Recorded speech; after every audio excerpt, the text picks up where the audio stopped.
other than Cooper Kupp and, and Juju Smith-Schuster, Mack Hollins was probably the third most reliable backup.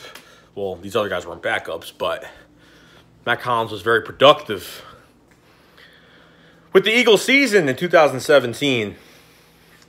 And the more games he played, the better he got. And now we're coming down to the question, is it the Eagles might not be making a move? Maybe there's no big move. I don't know. Kendrick's probably will get traded, but I don't see anybody giving up a player for him. I think it's mostly for draft picks. But at the same time, Mack Hollins, I have to say, has played very well. He's got that swag. He's lengthy. He's as tall as Alshon Jeffrey. He can move in and out. His comeback route's amazing. His slant route's amazing. He helps the other receivers get open. And every time he's in, he's always catching passes. He's pretty much doing everything we're asking him to do. But can he be a number 2 receiver in this league? I know he beat DJ Swearinger, in that Redskins game for that deep touchdown. And seeing Wentz throw a deep ball was really weird because the way he threw it, I was like, really weird, but it worked. Seeing Juju Smith-Schuster on the Steelers, what he's been doing. Cooper Kupp's been amazing for the damn LA Rams.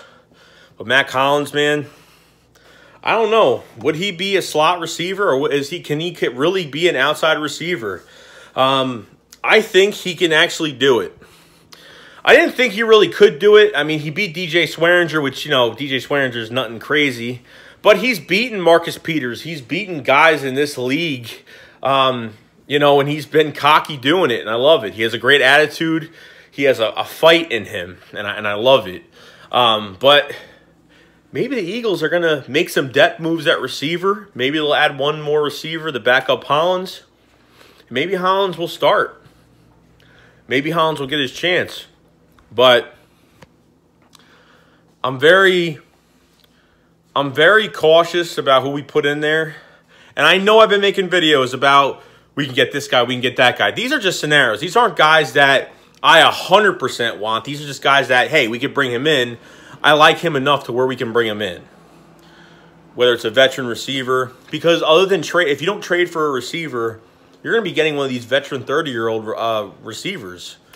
And we didn't have a 30-year-old receiver in Torrey Smith. We had a 28-year-old receiver in Torrey Smith. Now he's in. Now he's going to be in Carolina. So there's a lot going on with that right now. Mack Hollins, I think he could really push this offense and really create some stability to that position for the next few years. If he's a legitimate number 2 receiver, we can do that with him. But at the same time, he's not like the little guy that could literally be a burner. He's got more traits to him. He's got long arms. I mean, he practices without gloves on. I mean, catching passes without gloves. And that's a good quality because he doesn't need gloves to catch the ball. When he's in open field, even during, like, one example would be during the Falcons game, right? In the playoffs. Caught the ball, a dump-off pass from Wentz. Maybe a 4-yard pass, a 5-yard dump-off. And it was him and Trufant and Trufant right in front of him. And he had at least 4 yards to get first down. And he was so quick with his legs and pushed him and actually was physical. He's a physical receiver if he has to go through somebody. And pushed him right over that line. He got right off that line like it was nothing. He walked away and, flexed his fucking arm like that. I like the kid a lot. I think we can put him in that spot. I just want to see if he's actually going to burn people. It's that vertical burn that I want to see if that can really happen. Other than that DJ Swearinger touchdown, you know what I mean? That's really it that I've seen from him on vertically. But, I'm not saying that he's got to be doing vertical runs. I mean, he's got to be doing some other routes. We got to see him burn people in different ways. But he's been wide open. He's been wide open a lot of times. He's been very, very productive. So, You know, if the Eagles went Mack Hollins, I wouldn't be upset with it because we're saving money. And I have a lot of trust in him because he works really hard. And when he came in for Torrey Smith or Alshon when they were tired, he came in and did work and caught balls. And every time he got his chance, and made what was the most of it. That's all I got to say about that. So let me know in the comment section what you think about Mack Hollins. I know everyone's a big Mack Hollins fan.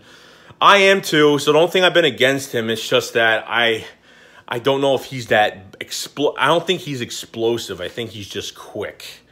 I don't think he's explosive off the line. I think he's just I think he's just got the quick feet. He's got the Nelson Aguilar attributes right now. So he's got a huge chance, but I think we just there's that. Does Mack Hollins in his second year will have that explosiveness? That's where it all comes into.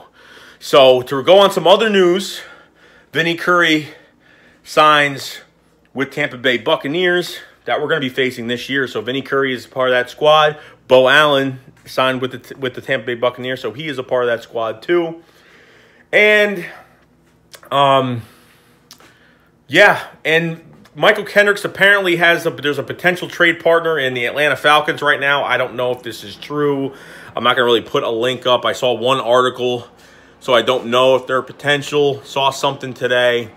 But, you know, I don't know if they're going to be trading for a player or whatnot, but we don't really, I don't know what he's really worth. I'm saying a 3rd to a 4th round pick. That's all I'm really saying. So we'll see what happens with that. That's all I got to really say, guys. So, Shake Squad up, Fly Eagles Fly. Peace.